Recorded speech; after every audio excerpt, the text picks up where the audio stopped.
Vaishali, welcome to evidyarthi.in। कैसे आप सब? चलिए आगे कंटिन्यू करें।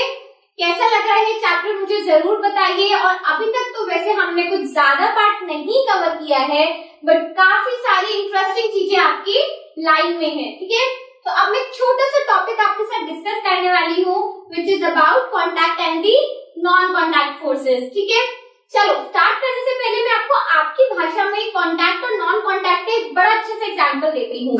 कई बार ऐसा होता है ना हमारे घर में, कई बार क्या अक्सर होता है कि दोनों पेरेंट्स में से या तो मम्मी या पापा, एक होता है जो हाथों से हमें सिखाता है, यानी कि मार पीट के, तो वो तो हो गया कॉन्टैक्ट फोर्स, क्योंकि डायरेक्ट कॉन्टैक्ट में आके ही हम काम करना शुरू करते हैं। और एक पेरेंट ऐसा होता है जिसकी ना आंखें ही काफी होती हैं, इस तरीके की आंखें दूर से इशारा करी जाती है अपने बच्चे की ओर और हम समझ जाते हैं कि क्या काम करना है, तो वो हो गया हमारा नॉन कॉन्टैक्ट फोर्सेस। ठीक है, चलो अब इतना मुझे पता है कि तुम्हें ये बहुत मजे आए होंगे इसमें, लेकिन इसे लिख के मत आ जाना, लिखना वो है जो अभी हम यहाँ पे डिस्कस करेंगे। ठीक है, चलो एक बार देखते हैं कि क्या है इनका टेक्निकल टर्म्स क्या है।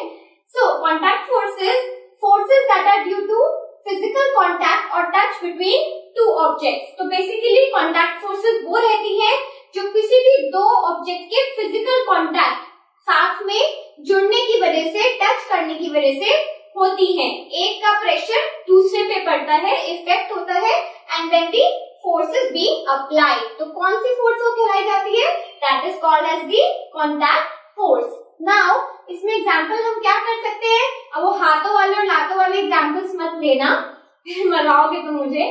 तो यहाँ पर आप लिख सकते हो पुशिंग और पुलिंग अ डोर और लिफ्टिंग अ बॉक्स। तो यहाँ पर अगर मैं किसी भी बॉक्स को लिफ्ट करके रख रही हूँ, फॉर सपोज इस पेन को भी लिफ्ट करके इधर कर रही हूँ, तो यहाँ पर मेरे हाथ मेरे पेन के डायरेक्ट कांटेक्ट में है।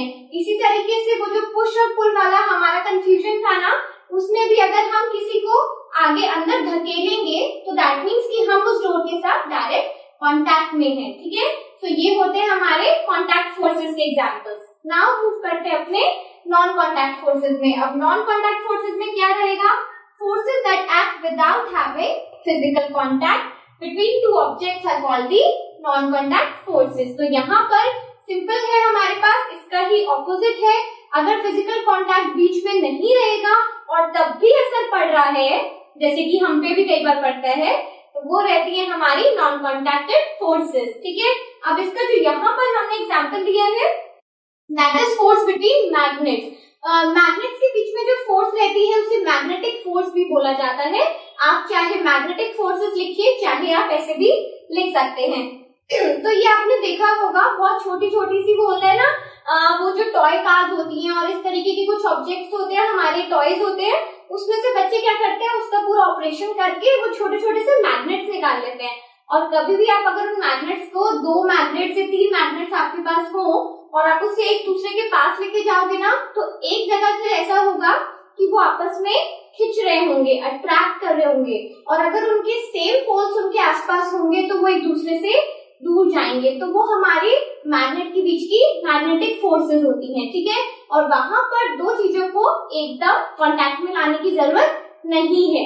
इसी तरीके से एक है हमारा falling of a pen on the floor due to Earth's gravitational force। तो ये हमें भी बहुत अच्छे से पता है। वही एग्जाम्पल अगर हम करें falling of an apple और falling of a pen, तो ये अपने आप उड़ने नहीं लगेगा। अगर मैं इसे हवा में रिलीज करती हूँ, एयर में अगर किसी भी ऑब्जेक्ट को रिलीज किया जाएगा तो वो अपने आप ही, उसका नेचर ऐसा है कि वो नीचे गिर जाएगा। ऐसा क्यों होता है? Because of the earth gravitational force, यानी कि हमारे अर्थ के पास एक अपनी तरफ खींचने की शक्ति है, पावर है उसके पास, और वो कहलाई जाती है हमारी gravitational force. So magnetic force and gravitational force both are the examples of the non contact forces. ठीक है, तो ये हो गया आपका contact and the non contact forces के बीच का डिफरेंस। अगर आपको एग्जाम में आता है तो आप ऐसे ही बाकी एग्जांपल्स के साथ भी अपनी तरफ से आप खुद सोचिए, मुझे कमेंट सेक्शन में बताइए, मैं आपको उसमें हेल्प कर सकती हूँ, और आप इसे ऐसे ही मेंशन करके आ सकते हैं। ठीक है,